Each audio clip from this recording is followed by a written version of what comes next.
What's up, A to Z Sports Nashville? Happy Monday morning. Easton Freeze and Ryan Roberts here with you.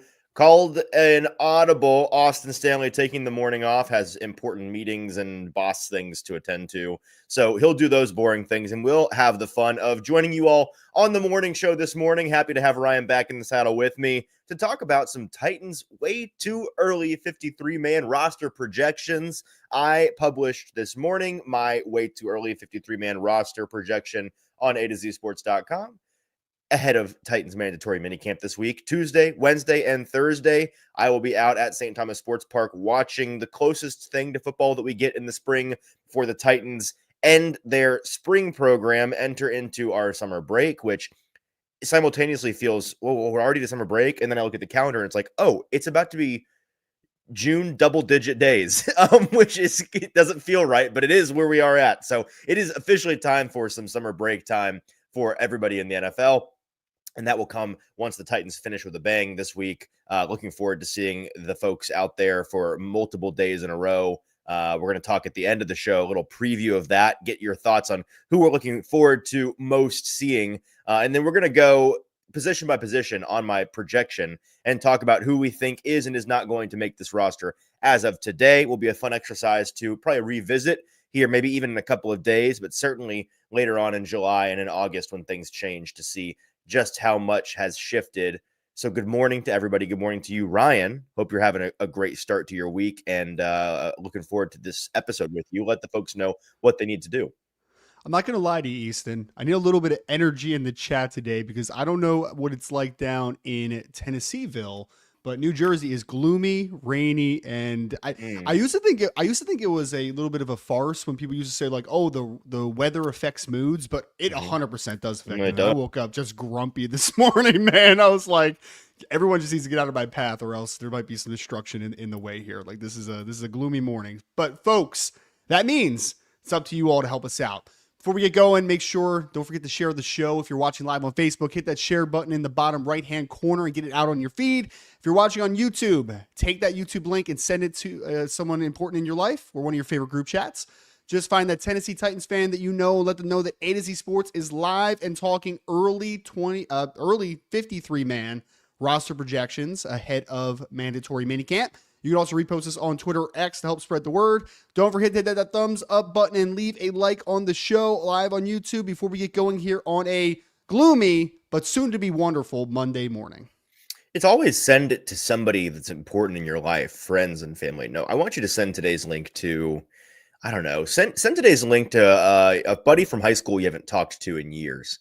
That's who I want you to send the link to this morning. Just jump scare them, no context, with a link to the A to Z Sports Morning Show. See what happens. Let's get it started officially. Welcome into the A to Z Sports Morning Show live on a Monday morning. We are live each and every weekday on Twitter, on YouTube, and on Twitch. Facebook, YouTube, and on Twitch, as I'm trying to pull the open here and it's just not loading. Here we go. Links tweeted out segment by segment on our Twitter feed at A to Z Sports. Follow us on Instagram and TikTok as well for more Titans coverage, and leave a 5-star Google review for us for A to Z Sports. We appreciate you guys doing those. Got to thank our sponsors for making today's show happen and for helping you guys out. Wilson County Hyundai. Make Wilson County Hyundai a part of your new car buying process in Lebanon or at wilsoncountyhyundai.com. And the Bone and Joint Institute, the region's destination for comprehensive orthopedics and sports medicine, boneandjointtn.org. Okay, Ryan. So we've already got some input here from Daniel Caribbean. I disagree on several of your choices, Easton. Fantastic. I'm glad it's going to contribute to some good conversation this morning. It would be a really boring show if we got on here and just agreed with everything one person said. Everybody's just like, yep. Just nod along. Yep, absolutely. So you're brilliant. You're so fantastic. Well, fantastic and work. As much as I do like when that happens, it's just not great for the show. So let's go ahead and dive into the top of the depth chart, I think would be the best place to start. And that means that we are going to talk about some quarterbacks and some wide receivers. So not shocking, I think, to anybody that I am keeping just 2 quarterbacks on this Titans team.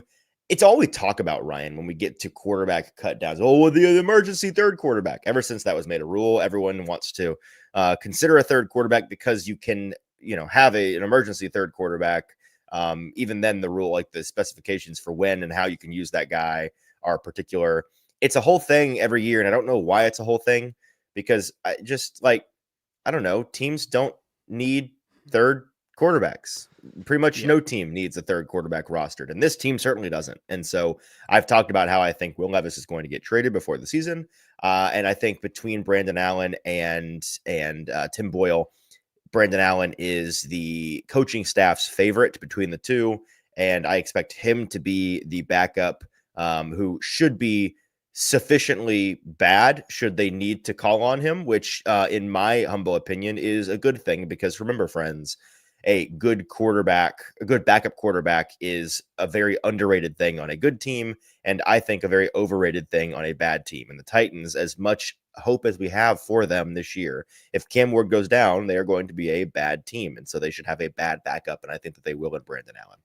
Yeah. Well, I think the quarterback thing is very interesting, because it used to be standard when I was growing up that it was always 3 quarterbacks. But I think that was mostly because it was a little bit of a different era, right? I mean, I watched games growing up where like quarterbacks just got knocked out. I remember the Philadelphia Eagles were involved in the game. I believe that was called the body bag game, where just like everyone was hurt, like everybody was left and right. It's just not that game anymore. Like injuries just do not happen quite as prevalently as, at least on the field, as they did back in the day, right? So from a just pure violence perspective. So I'm okay with carrying 2 quarterbacks ultimately. That was my first thing. I didn't read. I did the typical bad reader thing where I went down on your list and just looked at the final predictions, and I didn't read your analysis first, right? So I'm like, oh wait, where's Will Levis at? Is he getting cut? And then I saw that you had him, like your typical, he's going to get traded at some point this offseason, and we're going to stick with that ultimately. So that's probably the most boring depth chart reveal of all time if Levis is in the room, right? I mean, I don't know. Do some people think Tim Boyle would beat out Brandon Allen? Like, I feel like Brandon Allen would be pretty heavily the favorite in that conversation. Like, even outside of the Tennessee room, I think most people would think that Brandon Allen would probably win that one, right? I don't think I'm wrong on that. Between him and Boyle? Him and Boyle, yeah. Yeah. I mean, here's the thing. I said this on the radio last week. Like, if you want my honest opinion based on the 2 practices that I've been to so far, if the Titans want a good backup quarterback, I think that they should trade Levis, cut both the other 2 guys, and go sign a mystery 4th person off the street. Like these 2, no offense to Brandon and to Tim, but from what I have seen of them at practice, neither is even a little bit inspiring. Frankly, Tim Boyle is a better practice player in terms of how he looks than Brandon Allen does. Like Brandon Allen's the guy, he's the guy you look at in that gaggle of 4 guys and you go, hard to kind of see it with that guy in terms of an NFL player. And I know that it's his mind and his veteran savvy and his like all of that the coaching staff leans on, which is cool. That's fine. But I just, if he has to play any football for you, it's not going to be good. And there's a reason why he's not somebody you had heard of before the Titans signed him. And there's a reason why he's being paid what he's being paid, because he's a bad backup quarterback. Right. Well, here's the question now. Ready? And this is actually, I think Big Ten Jeff brought up a interesting point. He said, hard to trade a dude that no one wants. Obviously talking about the Will Levis thing. Let me ask you a question, Easton. If there is not much of a trade market for Will Levis, okay, let's just say in this hypothetical world, there's not much of a trade market. More likely, backup quarterback, or he's released at some point this offseason? Oh, he'll be the backup. Okay. I mean, I think so he's completely going to be changes traded. Things then, right? I know they're not going to cut him. You can't cut him. You can't cut him. No, because he is so clearly far and away the best of these 3 backups behind Cam right now. So that's what will change here, and it will and it will be a 1-for-1 swap. It won't be where you keep both. I don't think. Again, I'm waiting for somebody to supply me with a good reason for keeping Will Levis and Brandon Allen or whatever. Like there just isn't one. So it would be Will Levis, I think. But and that's what will happen if they can't trade him. I just think that they're going to try everything in their power to trade him. And then if you have, one, all it takes is, here's the thing, trade markets can materialize out of nowhere with one injury, right? That's the way that it goes in the NFL. So that's that. Let's go ahead and ask our first question, get the chat involved, Ryan. And it has to do with our next position group, the receivers. I'll throw it back on the screen here. If you wouldn't mind throwing it in the chat.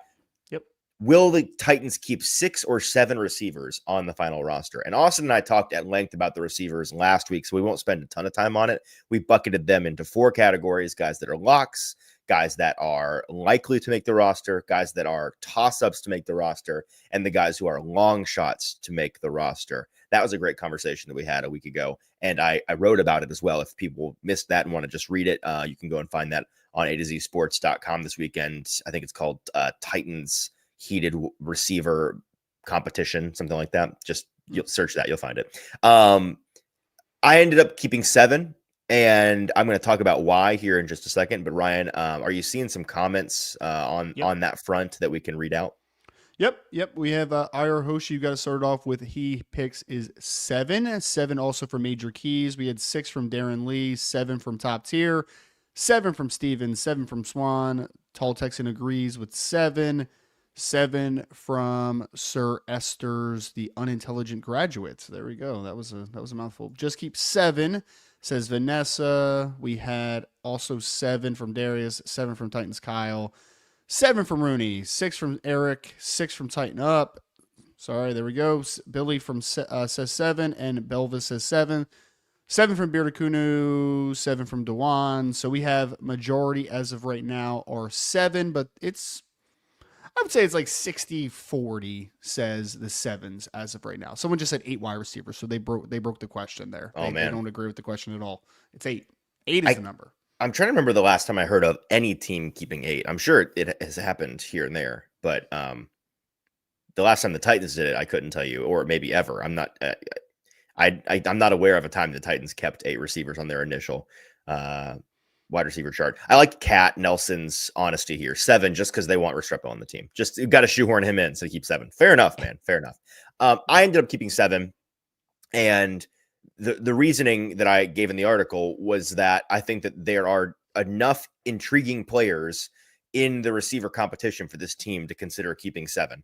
Because sometimes you get to the 6th guy and it's like, we don't really have any reason to, whoever would keep at 7 is just not worth the spot. And I think the Titans have guys that are worth the spot. Perhaps more importantly, and we're going to get to this in a minute, I don't think they have more than 3 running backs and 3 tight ends worth keeping on this team. I really comparatively to a 7th wide receiver, because like you have to sacrifice one for the other out ultimately, right? That's kind of how it feels. Yeah. And I don't see a 4th running back or tight end that is really a discussion to keep over who would be your 7th wide receiver, whether that's Bryce Oliver or Xavier Restrepo or even James Prochet, who'd be a big special teams value there. So I know that last year the Titans kept, they ended up keeping 5 tight ends last year, which I feel pretty confidently they're not going to do that again. That was kind of a weird thing. And that's the whole, did they keep too many guys that were valuable depth players, but not valuable special teams guys? And the special teams were such a disaster early on, and that became a whole thing. Some comments that I wanted to get to. Sure. Daniel Caribbean asked, Easton, do you think choosing Bryce Oliver over James Prochet is the chestnut over Haskins all over again, prioritizing a wide receiver 7 over special teams? I hear what you're saying. Now, I have to point out that Bryce Oliver became a relatively valuable special teamer last season as a gunner. So it's not like you're keeping a guy that's going to be a bad special teamer or can't contribute on special teams. If anything, that conversation should be shifted away from Oliver and onto Restrepo, who's my 7th receiver on that list. And his special teams value is certainly of question, I think fairly.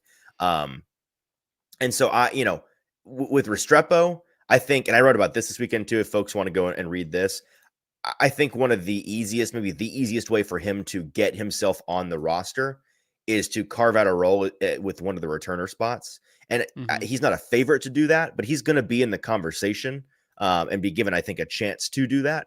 And so if he can, then I think that makes it pretty easy to keep him, honestly. I think it becomes yes, you definitely should keep him because he can be a returner and he's a good receiver on this team who brings offensive juice. So to answer your question, Daniel, I don't think that it is, but I definitely hear what you're saying, that when we get to the back end of these rooms doing 53-man roster projections, it is really easy to overlook how, wide receiver 5, 6, 7 or 6, 7 are going to be relied on to be special teamers primarily. And so they need to bring the juice. Almost always that's the case, is that they need to bring the juice in that department. And that's why, frankly, the Xavier Restrepo conversation is a pretty difficult one. Now, in this projection I ended up keeping Oliver and Restrepo over Prochet. I think the Prochet ends up being the odd man out right now, just because I think that the path to Prochet being cut is somebody else in this group of 7, or somebody's else, multiple, prove themselves to be worthy special team value, especially in the return game, that render Prochet this is like, what's a way to say this without being really mean? I was going to say useless. He's not useless, but render his services no longer needed, right? And so that's, I think, frankly, what's best for the team, because Prochet, as good a returner as he is, and he like that's his value, right? Mm-hmm.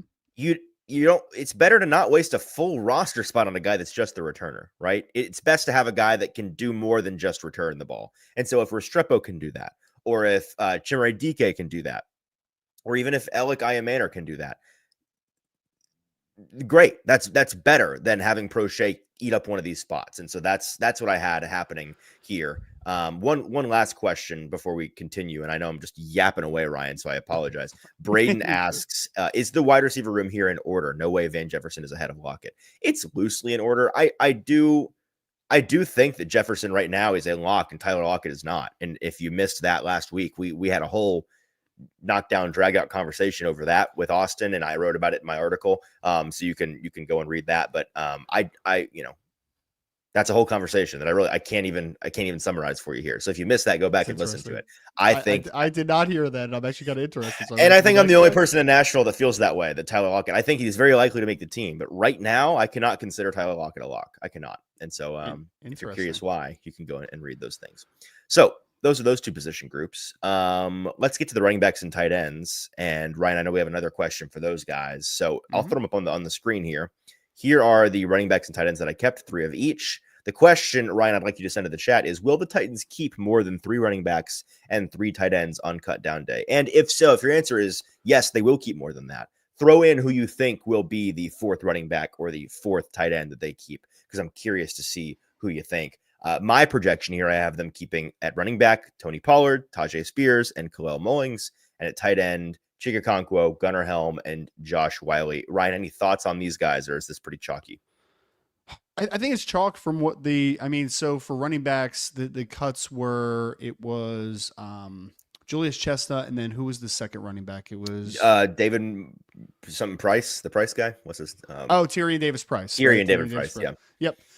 Yeah, I mean, that's chalk in my opinion, right? Like, I think Khalil Mullings was drafted with a clear intention of bringing a different type of running back into the room, right? Like, you have Tony Pollard and Tajay Spears, who are different, but also kind of similar, right? Like, they're explosive short area guys, not the biggest guys of all time. Khalil Mullings was brought in to be that hammer potentially in a running back room. And at tight ends, like, I think that the top 2 were definitely chalk. And then seeing the names that were cut off the list, I think that Josh Wiley has a very good chance to potentially get that 3rd tight end spot. I am just more, and I'm curious of what the chat's going to come up with here, because just from a philosophical perspective, I'm okay with only taking 3 tight ends. I'm okay with only keeping 3 ultimately, especially like you said, correcting a mistake. It sounds like they made a mistake and kept too many last year, right? So, like, let's correct our own philosophy on, like, we probably did that wrong last year. Like, that probably wasn't advantageous for the entirety of the offensive depth chart. But I think on the other side of it, running backs, I feel like 4 is pretty consistent, like, to be the number, especially because here's my major point of it is running back 4 on a depth chart is a special teams guy. Always are, right? Like, they contribute in that. That's it. If I am sacrificing, and again, maybe Xavier Restrepo could contribute on special teams, Bryce Oliver can obviously contribute on special teams, but if I'm sacrificing James Prochet, who is definitely a special teamer, you need to find special teams value in potentially other spots, right? And running back 4 would probably be one spot where you're like, that's a coverage guy for me, right? Like, that's a guy that's going to run down on kick, on punts. He's going to be on kick return. He's going to be on every type of facet that I can to be able to manage that roster spot accordingly. So just more fascinating to see 3 running backs comparative to maybe 4. And I'm interested to see if the chat sees it similarly to that as well. Yeah, I hear you on that. And I want to send you to the chat here in just a second to hear what they have to say. I guess my rebuttal would be, in this circumstance, that person's not Julius Chestnut. He's not a super valuable special teamer. like kind of at all. So like he's played it, but he's not very great at it, and he was a part of the problem at times last year. So I, I don't, I won't hand up. Not a huge Tyrion Davis Price. I don't even know his name, yeah. frankly. LSU kid, yeah. Don't know much about him at all. And happy he's here, good for him.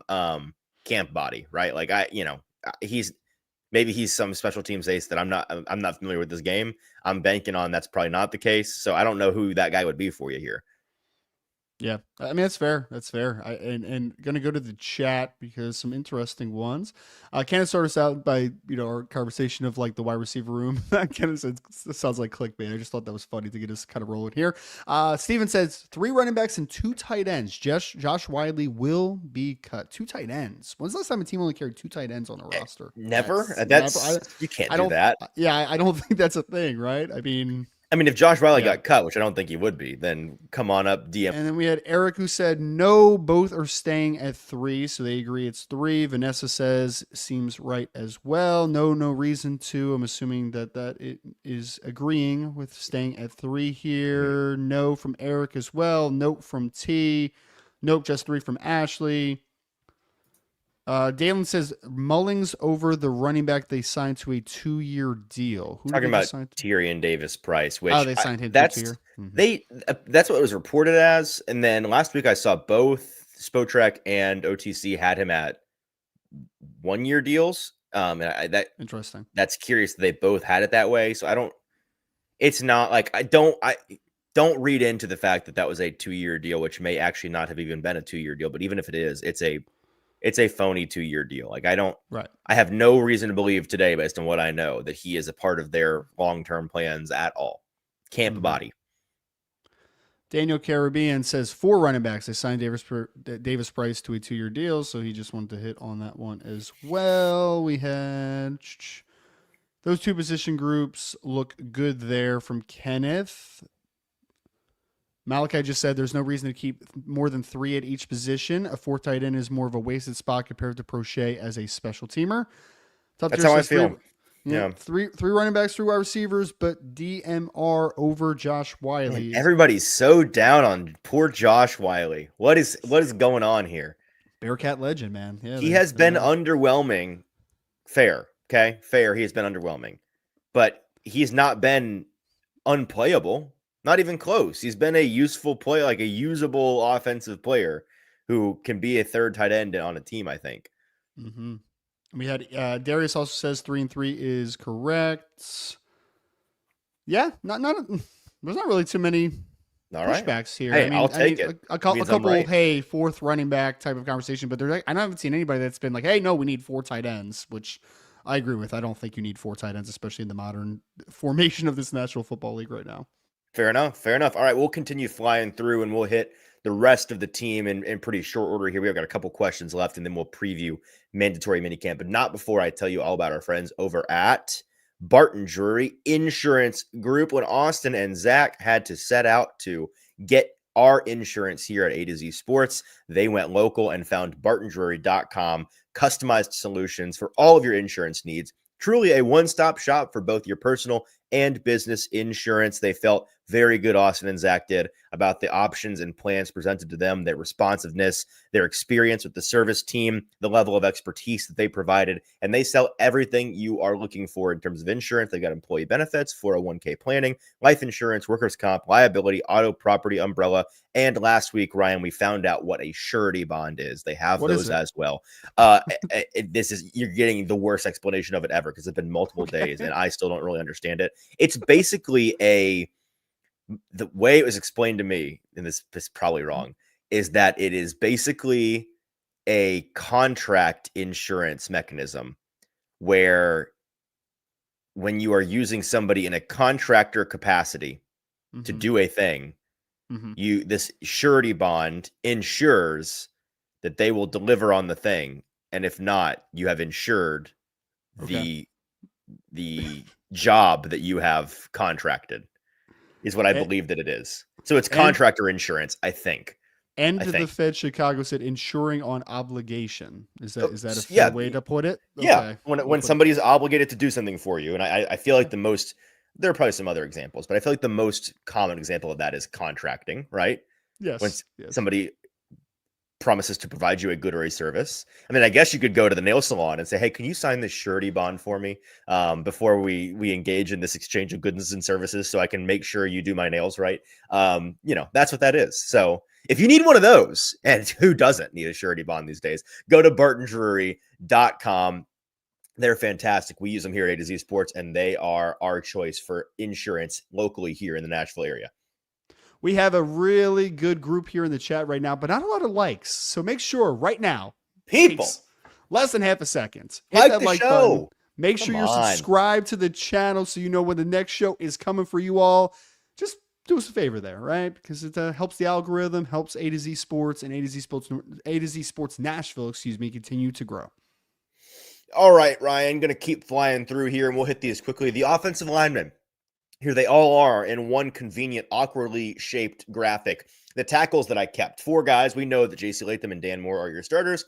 And then I've got them keeping 2 swing tackles. They did this last year, too. I went back and checked what the composition of the room was then. They kept 2 swing tackles. I had them keeping 2 different swing tackles this time, though. Blake Hance and UDFA Brandon Crenshaw, Dixon, Florida legend. My reasoning for this, frankly, is just that it is high time, in my opinion, for the Titans to get some fresh blood in the mix at swing tackle, right? Latham and Moore locked in as the starters. I think that Blake Hance was a free agent pickup that they brought in to be the primary swing tackle option. He has had experience doing that at a serviceable enough level the past couple of years. And then Brandon Crenshaw Dixon is a guy that, you go back and you look at his tape, you look at his numbers, and my buddy Drew, who's in the chat a lot of mornings at Iron City Films on Twitter, did a great cut up of this the other day. So go and check that out if you're curious. He kind of ran through not the Titans. He ran through the SEC's pass rusher gauntlet last year pretty admirably at tackle. He's a big body. He doesn't move particularly great. So that's like the downside. And that's why he was a UDFA and not a draft pick. He's bigger and not as mobile, but that's in the mold, frankly, of the kind of guy that Bill Callahan has always loved. And so I think that he's my pick to be the kind of surprise guy in that room, just to get some new blood in there. Any thoughts on that, Ryan? No, I think that one's pretty chalk as well. Obviously, we know the 2 starters. I think Brandon Crenshaw Dixon's been a guy that we've talked about a few times. I mean, you ultimately can't teach the size and the experience that he has, right, coming out of the college ranks. And Tennessee still needs to rebuild their offensive tackle depth chart behind the 2 starters. So I think that is pretty. The only thing that I'm seeing in the chat is one thing that I want to talk about when we get to the interior is there's one player that was left off that I think is going to be a little bit of a conversation point, right? But like offensive tackle, I haven't seen anybody in the chat either that's like, no, we need this other backup tackle. I think that's pretty standard at this point. Okay, so let's get to the interior, and I'll have you monitor that chat for any thoughts, because we're going to kind of fly through these guys unless anybody in the chat has comments, questions. And by the way, with tackles, so I keep Hance, I keep Crenshaw Dixon. We cut the 2 guys they kept last year as their experimental swing tackles in Jalen Duncan and John Ojukwu. So at guard, your starters are Peter Skoronski and Kevin Zeitler. Jackson Slater, I always forget, is he a 5th? Was he the 5th or the 6th round pick? I think a 5th round pick, but correct me if I'm wrong. I think he was was it 6? I don't know. Chat. Somebody in the chat will know. I 5th or 6th. The yes. 3rd day draft pick, who they have on I think 1-year development plan to take over at right guard for Kevin Zeitler in 2026. If all goes to plan, that will be what will happen. And he has looked pretty good so far from what we have seen from him. Super excited to see him in pads. And then the 4th guy I have them keeping is Mr. Udo, whose first name I really should figure out how to say, but I have not yet. Olisemeka. Olisemeka? I am not going to be a help on this one to you, my friend. I'd love to know it. Maybe he just goes by Oli Udo. We can go with Oli Udo. That's what I'm going to go with today. So he's the 4th guy that I have in there. He was one of, along with Hance, those guys that they signed to swing offensive linemen contracts in free agency. Relatively uninspiring, that news dump, but he's a signing that I think they made for a reason, to bring them some valuable depth on the interior. And then at center, Lloyd Cushenberry, we know, is the starter, but then the backup is kind of a tenuous situation, right? Because with Cushenberry still rehabbing his torn Achilles from last year, banking on him coming back healthy and on time and full strength, full speed is a dangerous thing to do. You never want to put all your eggs in one basket when it comes to offensive linemen returning from significant injury like that, because even when they do get back on the field, sometimes it's clear that they need some more time, right? That I'm not sure this guy's, he's at 70% right now. Is that good enough for us? So I have them keeping Sam Mustipher as the primary backup. I wouldn't be surprised if, Titans legend, longtime Titan, Corey Levin is the guy that they give the nod on that front either. He played something like 140 snaps at center last year for them relatively admirably, so maybe he's who they go with. But I went with Mustipher just because he is another one of those free agent signings that I think they brought in for a reason. I think that he's going to provide them some experience at that position that they're looking for. So what are you seeing in the chat, Ryan, that we want to talk about before we move on from the offensive line? Well, people want to talk about Levin. They think that Levin should make the team over Sam Mustipher is Fair one. enough. It seems like there's been a couple people that have also said maybe we should keep 3 centers because of the Cushenberry injury. So you have 2 starting the season that could potentially play center. Right. Someone said Brendan, is it James or James? James. Brendan James will be the backup center. That's what Daniel Caribbean said. And then someone also had a solid point where they said that Jackson Slater could also play center, because I know that when I talked to him, right, he also did say that he has been practicing all 3 interior spots. So just a little note there. Yeah, I think that's the reason for keeping just 2 centers, quote unquote, because guys like Slater or even Udo, I think, are capable of swinging inside. Those interior offensive linemen typically have versatility between center and guard. So that is that. And we can move on now to the defensive side of the ball, Ryan. So we're going to start with the Titans trenches over there, the defensive tackles and the edge rushers. Which one is it? Is it this one? Yes, it is. So keeping 5 at each of these positions. Defensive linemen, pretty chalky, not going to lie. And this is the group that I think there's the most wiggle room to really change on us, because these are the 5 guys they had last year. Like, this is the same thing. And while, yes, I feel like they are likely to mix it up a little bit, I also know that defensive lineman was one of the only positions last year that was even remotely a bright spot for them. And I felt like they had good starting power with depth that wasn't a drop off that was untenable, right? Like you could rotate in Sebastian Joseph Day and Keandre Coburn and James Lynch, and all 3 of those guys played pretty admirable football when Jeffrey Simmons and Tavondre Sweat were on the field. So I think it's going to be an uphill climb for those guys to be unseated. But the rest of the room behind them is this stable of mostly UDFAs. Carlos Watkins is the only veteran guy that they have in there that I just, maybe I'm sleeping on Carlos Watkins' game and he'll impress me throughout the summer, but I'm yet to see that. The rest are UDFA guys who I think they're just hoping somebody hits as we got one. And defensive tackle is one of the positions I feel like you most often see guys in UDFA-ville come out of nowhere and be like, oh, look, this guy can actually play. So Cam Horsley, Devonta O'Malley, Philip Bleedy, Isaiah Rakes, to the 4 of those gentlemen, I say, prove me wrong, right? Let's see it this summer. Let's see you pop off. But until then, I think it's these 5 guys in the defensive lineman room. I mean, I think you're hoping a couple of those UDFAs, like maybe 1 or 2 of them end up on the practice squad ultimately, right? Because they're all younger guys, obviously. So they have a little bit of a runway of development. I agree 100%. For a quick second here, Easton, I do think, because as we know, like when you're a team that's coming off a not great season, it's very easily to be negative at times about the future and stuff.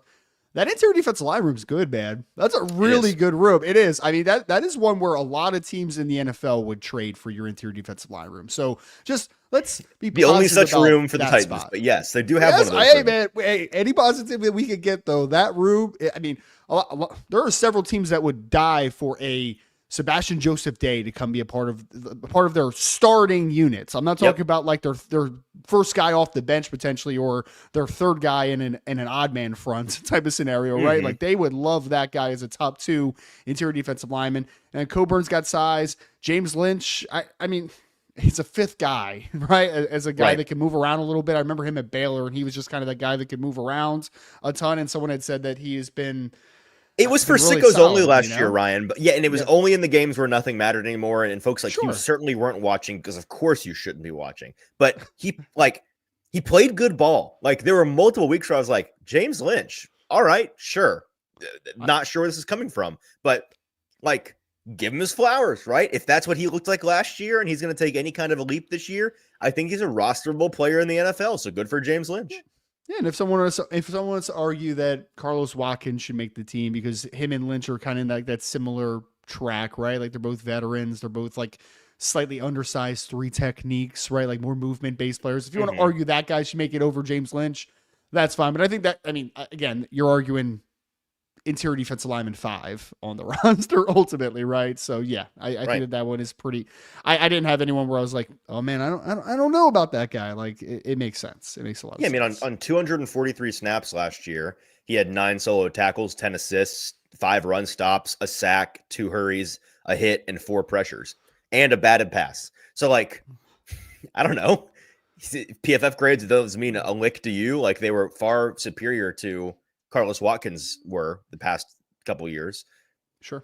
James Lynch, I think he's on this team. I don't know what to tell you. I'm with you that it's like really, but yeah, I think really. So that's the defensive tackle room, and then the edge rushers. When I put this on paper for the first time, Ryan, it's almost a jump scare. It's like, and we knew that this room was, you talk about the defensive lineman room being enviable.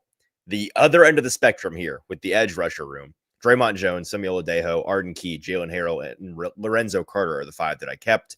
I certainly do not see a 5th guy in this room that justifies keeping more than these 5. I know that last year they kept more than 5 edge rushers.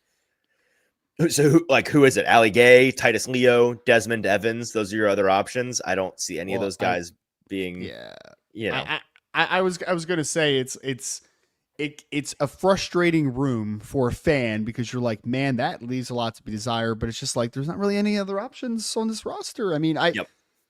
the Ali Gay hype died long ago in his Mm-hmm. final year at LSU, where we stopped talking about Ali Gay for obvious reasons. And Titus, I remember Titus Leo actually played his ball like an hour and a half for me because he went to Wagner, right? He was a Wagner guy, so he played Okay. up in New York. Just an undersized edge, though, right? Like nothing special about him. I think that you're man, we've talked about it ad nauseum, but like you are hoping and praying that Femi Oladejo is ready, is more ready to go than maybe he potentially is in year one because it is polar opposites that into your defensive line room. You're like, oh, starting inside, you're like, oh man, that's really exciting. And then the further you get out, you're like, oh no, man, I don't love that. Yeah. Oh Yeah. no. So let's get the chat back involved, Ryan. If you wouldn't mind sending this in there, which Titans pass rusher will have the biggest impact in 2025? Interior guy, edge guy, doesn't matter. Take your pick. Which person in their pass rushing capabilities will be the biggest pass rush impact in 2025? Because frankly, I think that is a question that is up for debate. I'll throw the list back up here. While you guys are answering that in the chat, when I look at this edge rusher room, it's startling how badly the Titans need Dre'Mont Jones and Femi Oladejo to play up to their potential immediately in 2025. And for Jones, that's the expectation for what he's being paid. For Femi Oladejo, it is unfair, frankly, that they're expecting as much from him as they are expecting from him, but they have no choice. And them's the breaks sometimes when you're a second round pick in the NFL draft. And for Oladejo, who I think will be a better player, significantly better player in years 2 and 3, and that's the vision for drafting him in the first place. They need him to be something this year that is worthy of a lot of snaps and impacts the quarterback, because Arden Key is at his best in that rotational third DPR role. I think that unfortunately this year, just like the vibe that I'm getting is he's probably going to have to play more as a starter like last year than you ideally want him to. I think that's going to cause, you to get the worst out of him is kind of the best way I can put it. I guess you're getting a diminished version of him when you're You don't playing want him to that way. you don't want to overplay him, right? Like he's a per snap basis guy. He's not a high Yes. volume guy. I mean, But you're like probably going to have to play him high volumes because, what are you going to do? Especially early. What are you going to do? Unless Femi is just awesome out of the gate, which I'm not banking on. I don't know what you do. So, what answers are you seeing in the chat, Ryan, as to who the audience thinks is going to be the biggest impact pass rusher this year?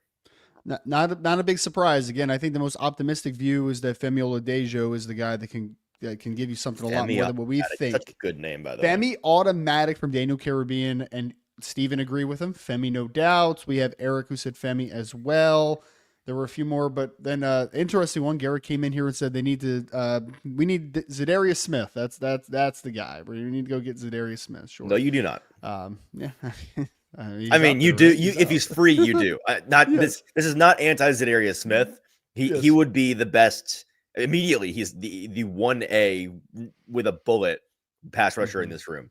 I just Yeah. don't think spending the money on him at this point in your build makes any sense. But We also had Orlando that said Dre'Mont Jones. Jeff says Dre'Mont Jones because he's a Buckeye, so he's very biased there. predictable, Jeff.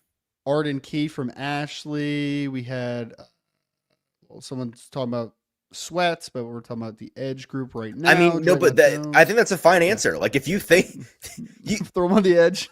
no. I just mean in terms of pass rush effectiveness. Like it may be more effective from the interior this year just because of how bad the edge group is, right? Yeah, well, I think you need your boy Jeff Simmons to stop catching so many fish and get back on the field, man. That's right. Well, like that's but is that crazy to say that at the end of this year, Jeff Simmons could be their best pass rusher? I think he needs to be. I think he needs to be. I don't think it's crazy. I think he needs to be. I mean, where else is it coming from? I mean, Dre'Mont Jones and honestly, like Dre'Mont Jones would be my answer if I'm just talking about edge rushers. Like he would be my answer, obviously, because I do think that he's a very intriguing inside out edge, right? Where like he can play on the edge and on third downs, you can move him inside if you wanted to, like take Devondre Sweat off the field and put him in and be a pass rusher. Like it's interesting, but yeah, I mean, I think your interior rush needs to be really good this year. So getting more out of Devondre Sweat, getting the best version of Jeff Simmons potentially is like you need that. If this defensive line room is anything as a unit, I'm not talking about the interior defensive line. I just said the interior defensive line is very good. But I'm talking when you take the interior defensive line and we're combining with the edge group and grading the entire defensive line as a unit, if this is somehow an above average or better group, it's because the interior defensive line upped their pass rush game, because I just don't necessarily see the edge group being that type of team this year. Just don't see it. Yep. I agree. And so, as Tall Texan says, Simmons is the best pass rusher. What are we talking about? Right. I'm not saying who's the best at rushing the passer. I'm saying this year, like statistically, who is going to have the biggest impact on the passer. And I kind of to your point, Tall Texan, that's my pick, because I think Simmons will be the most impactful guy, even though he's not the edge. I think he'll be a better pass rusher than any of the edge guys that they have. I think that a lot of people in the chat saying Femi will have the biggest impact. It'd be great. It is the best thing for the Titans if you people are right. I just don't think that you are this year. I don't. And I need to see it. You just need to cite realistic expectations, right? Like we talked about this before, but Femi having like 4 or 5 sacks this year as a rotational edge is fine. Like it's fine. That'd be a good year. Yes. Yeah, that'd be a good year. I don't think people should be expecting like 8+ sacks in first year from Femi. I just don't see him being that. But if he is that, then you guys should be really excited about what he's going to be year 2, year 3, because that means that you probably just got to steal in the second round. So I would say cautiously optimistic. Like it's the old saying of you're expecting the worst, hoping for the best, ultimately, right? And if he showcases that he is further along in development than we think he is, that is great. But again, year 1 ups and downs for Femi is not a bad thing. Like that is probably an expected thing at this point.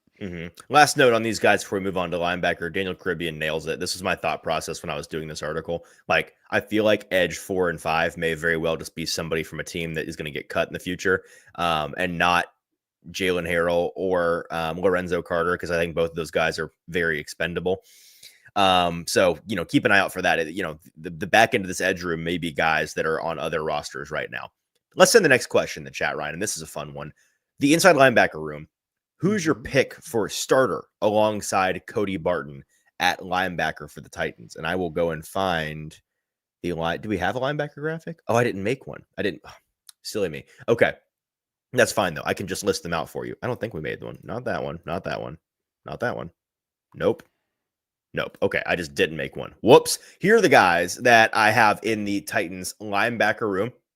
We know that Cody Barton is the starter, and then I kept 5 total guys. So Cedric Gray and James Williams, the second-year draft picks from 2024, who are competing for that role alongside him. Otis Reese is the lone veteran in that group that's competing for that role, in my opinion. And then David Benda, Longhorns legend, UDFA, who looks the part and could, I think, really surprise some folks when the pads come on. Those are the 5 guys that I had them keeping. I have them cutting Curtis Jacobs, Amani Burney, and I think Vanderbilt legend and Anthony Orji, if I'm not mistaken.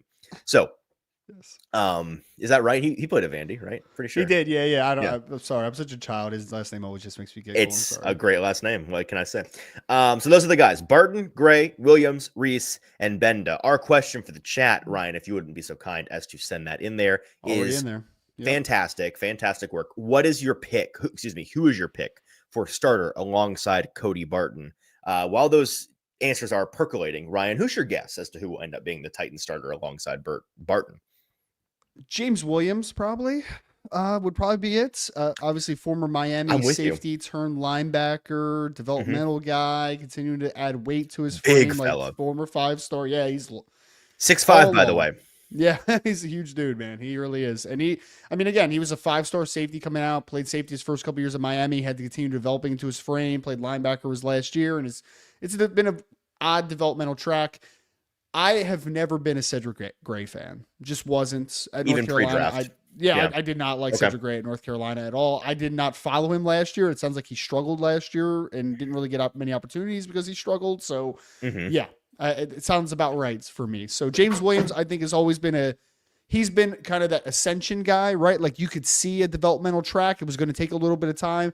Cedric Gray was a little bit closer to his ceiling coming out of college than what James Williams was. And it sounds like James has kind of showcased a little bit more upside early on in his career. So I will go with Cody Barton being more of the communicator. I will go with the rangy, athletic will linebacker next to him. And my pick would be James Williams. Yeah, he's my pick too. And I think, he looks the part. I think that he's got all of the necessary traits in his body that you want. He's just somebody that, like you said, an interesting developmental track. I think that he is still really raw at that position because of the positional change. And last year, I feel like you saw the raw potential pretty consistently with him on the field. Like it was all there. He's just got to hone that ability. And I think that he's going to continue this offseason to do that and end up being that guy. And they'll have found, a starting linebacker in the 6th round last year, which is very good news for them. I think it is him and Gray, though, for me, that are the most likely guys to. I think it's a 2-man race between those former draft picks to get the role. And I do think there's a reason why Gray was a 4th round pick. I think they still believe in his ability. But I'd have him behind Williams in the race right now. What are the people in the comments saying? It's just like most people agree. Well, actually, it's a little bit back and forth. We have Rashid who says Williams, Daniel Caribbean says Williams, Darius Horton says Williams, but then we had some that said, Hiroshi said Cedric Gray, Steven said Cedric Gray. We also had Cedric Gray from Eric Stanley. We had Gray or Reese. That's Otis Reese from Ashley. So she threw in an Otis Reese mention there. We had Billy Jones said Cedric Gray. Williams from Top Tier. Jeff said Cedric Gray because you're praying he steps up. I mean, yeah, you're praying either one of those guys steps up. Any of these guys. We're not picky. Can somebody play linebacker? Would be nice. Cedric Gray is a better coverage linebacker, and he had green dot responsibility his rookie season, says Eric Stanley. Is he a better coverage guy than James Williams? That's surprising to me. I mean you know better than mine. His college profile was that he was amongst the day 3 linebacker options, the best of the coverage guys. But that was with Williams being listed as a safety. Like he was, so safeties typically are pretty good in coverage too. I don't know if folks know this. I think that they could be pretty comparable, to be honest with you. But Gray has a longer track record, I think, of proven coverage ability at the linebacker position in particular. Sure. When we had Kenneth, who also said Gray, and Malachi said it better be Gray. James Williams from Titans Kyle. We had James Williams also from Jake. I think Williams from Roz as well. So mostly James Williams in the chat. Mostly, yeah. I would say it actually was a little bit more Cedric Gray than I thought it might be. But yeah, I would say it's James Williams, probably 65%, somewhere in that ballpark. Fair enough. All right, well, that leaves us with just cornerback and safety to get to before we ask a couple of questions about mandatory minicamp and then get to Rock and Rando. Before we can get to them, though, I have to tell you about our friends over at the Bone and Joint Institute of Tennessee, the region's destination for comprehensive orthopedic and sports medicine. Follow them, visit them, do whatever at boneandjointtn.org. Whenever you get hurt in life, you have to know who to trust. And we here at A to Z trust the Bone and Joint Institute. They are located in Franklin with over a dozen specialists who can help you through any type of injury. They have a state-of-the-art rehab facility on campus to help you with your recovery. They can do everything under that one roof for your convenience, all in one place. Their clinic, testing, imaging, surgery, and rehab, all in that one building. To schedule an appointment today, go to boneandjointtn.org. After the show, if you could go on to Google and give us a 5-star Google review, it's always very much appreciated, not only for the positive support of the show, but also if you have any constructive criticism. If you do have that, though, make sure that it is attached to a 5-star Google review. That's right. Continue to help the A to Z Sports Nashville show continue to grow. All right, so all we have left is safety and cornerback, Ryan, and here's who I kept. 4 safeties: Amani Hooker, Xavier Woods, Kevin Winston Jr., and Mike Brown. Pretty unsurprising group, I think, here, with Hooker and Woods being your top line starters. Winston continuing to recover from his ACL last year.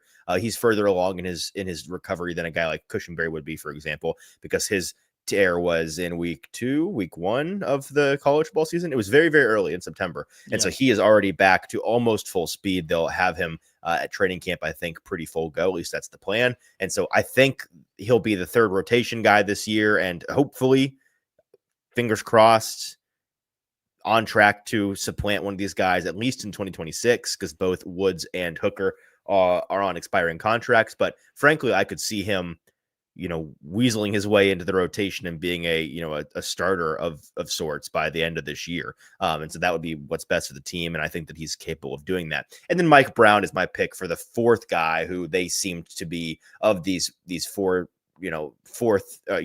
of these safety 4 options who need to be special teamers. He's the guy that they've seemed to lean on the most in recent years.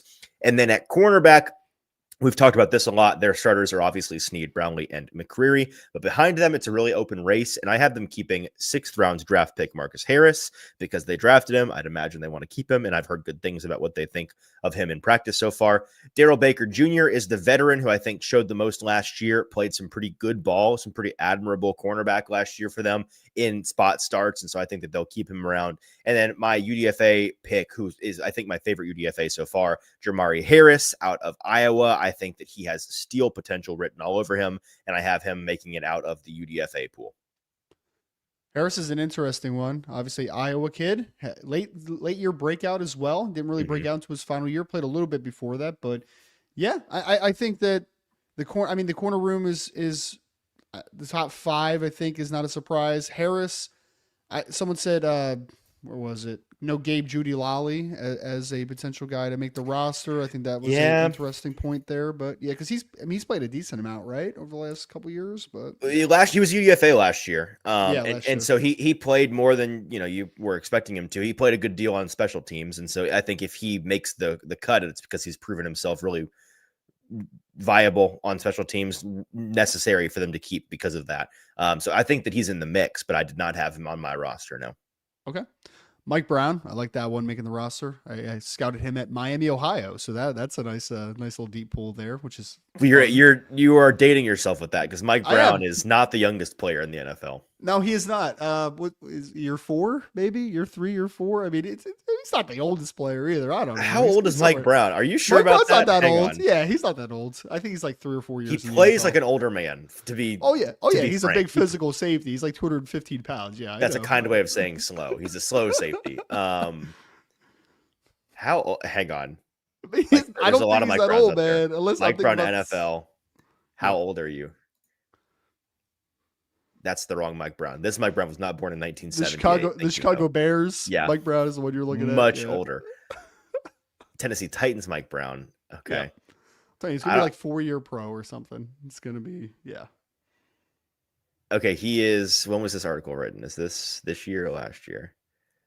I think that he's 27. So you're right. He's not as old as I really, in my head, I thought he was older than he is. Apologies to Mike Brown. He plays like a 32-year-old safety. 4th year. He's going to go to his 4th year. He said, yeah. My bad. Hand up. He plays like a 32-year-old safety.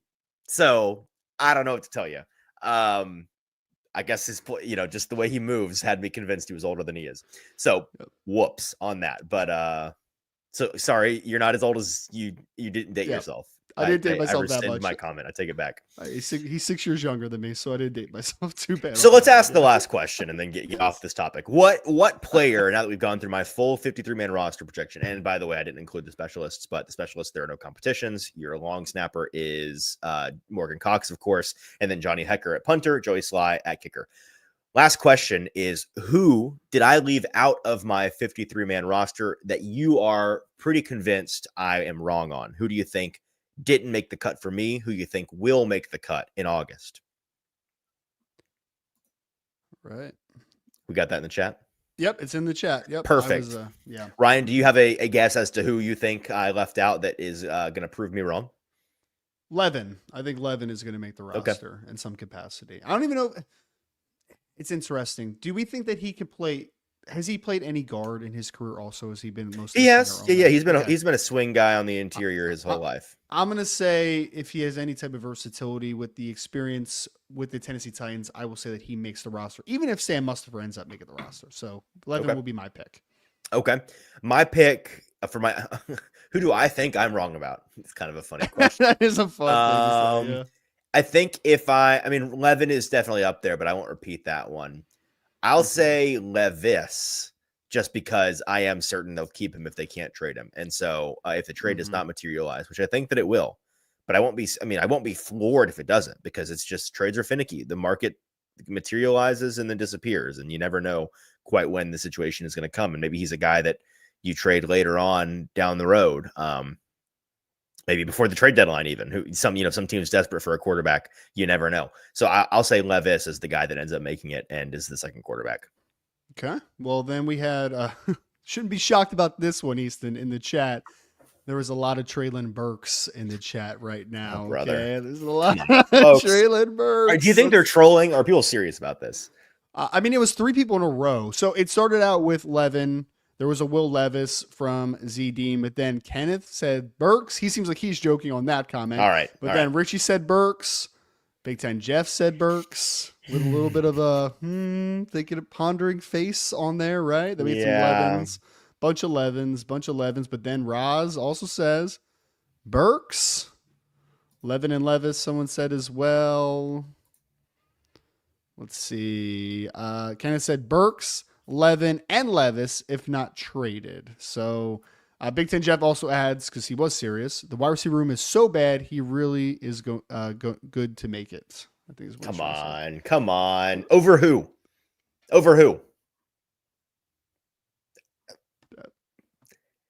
The guy can't play. Stop it, people.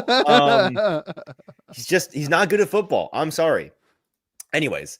Okay, fair enough. So that's the 53-man roster projection. Way too early. We'll revisit this in August to see how wrong I was or how right I was, and how visionary my list was here on June 9th. Big Ten Jeff said over Oliver and Restrepo and DK. He threw DK in there, the 4th round draft pick. Yeah, there it is. Jeff doesn't know what he's talking about. Okay. All right. That is our show. Now we have Rock and Rando left, and we'll get out of here on a Monday morning. Ryan, I picked have you played this game? Do you know this game? I have not. I know what the game is, but I have not played it personally. I have made a selection for you. I tried to date you on Mike Brown and was fooled by my own scheme. Okay. I am going to try to date you on this person. Austin tends to go with guys he thinks are just too old for me. I'm going to try to go for a guy that is maybe just a little bit too young for you. Or just a hair. Cause he's a guy that people younger than me are big fans of. So we'll see if you recognize this person. We'll also test your internet savvy, because how chronically online you are could be dependent on whether or not you know this person. So how, on a scale of 1 to 10, how chronically online would you rate yourself? I mean, be honest. 6. Okay. 6. All right. I don't know. Above average, I'd say. Working in sports media, that's a pretty fair number, frankly. Yeah. Because a lot of sports media folks, myself included, are very chronically online. Is this Titans related? This player? Nope. I just need this to. Is pop culture. Okay.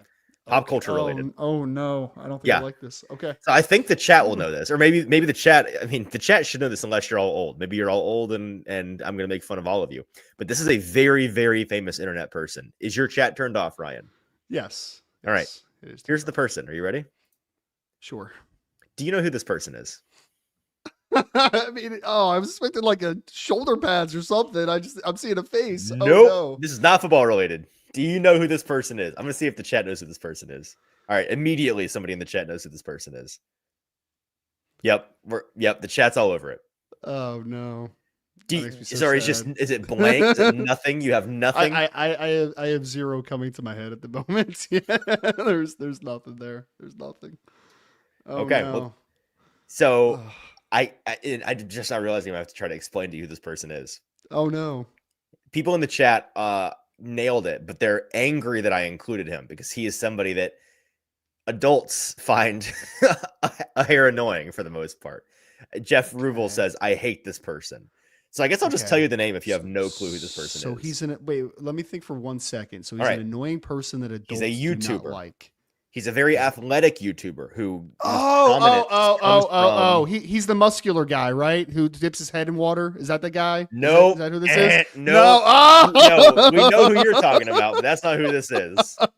This guy is not nearly as strong as that guy. This guy is much faster than that guy, though. There's a clue for what his name is. And his name is one word. Is what he goes by is one word. Okay. No, I got nothing. This is Speed, or his YouTube moniker, I Show Speed. He is a very, very popular American YouTuber, personality, online streamer. I'm reading his Wikipedia page because he's somebody that I know very well, but it's hard to explain who this person is. He's basically known for like insanity and being really, really fast. And so like he like races Noah Lyles and does soccer charity matches and a bunch of random streaming things. Like it's the world. It's for our Twitchers out there. This is who this is. And the chat, I'll go back because the chat was all over it. With Speed, everyone speed, I Show Speed. People know who this is, so I'm not crazy for including this person. Jeff says he's annoying AF. Yeah, he's not. I mean, he's a lot. Speed is I Show Speed. Billy admits I'm old, so I got you on that one. I fooled you. Yeah, 40 million subscribers on YouTube. He's a Twitch 40 streamer. million? Dude, this person is probably a top 100 relevant pop culture person in the world at this very moment. Maybe more than that. I have no idea who this person is. Nope. You just explained him to me and I still don't know who he is. And Tall Tyson says, nobody who became famous for some reason. Yeah, he's internet famous, man. Sometimes you just get famous for being a lot, and he's a lot. So. Okay. I'm just happy there's a few people in the chat that didn't know who this was either. Like Ashley. Andrew Brown says, I'm 36 and I know who this is. So he says you have no excuse. I'm 33 and I don't know who this is. So, I mean. Royal Rumble legend, Elias says. I think he's also been dabbling in the fake wrestling world. I just want people to understand my YouTube experience, okay? I make my own content on YouTube in a couple different places. And the only other YouTube that I consume, Easton, is because of my kids. So it's just Blippi and Miss Rachel and a bunch of garbage. Like that's all that is, right? So no, I have no idea who Speed is. Zero idea. Yeah. Okay. Well, now you sort of know. I didn't do a good job of explaining who he is, but you have seen his face and you know his name. So there we go. That's our show. We have got mandatory minicamp the next 3 days. So we'll have a lot to talk about. I'll be at St. Thomas Sports Park all 3 days in a row, getting things, talking to people, filming what they let us film, which hopefully is more than, nothing. So going to be exciting. And Austin will be back. I don't know exactly who will be on the show tomorrow, but some combination of me, Ryan, or Austin will be back with you ahead of minicamp tomorrow morning. Until then, for Ryan, I am Easton. This has been the A to Z Morning Show. Have a great rest of your Monday.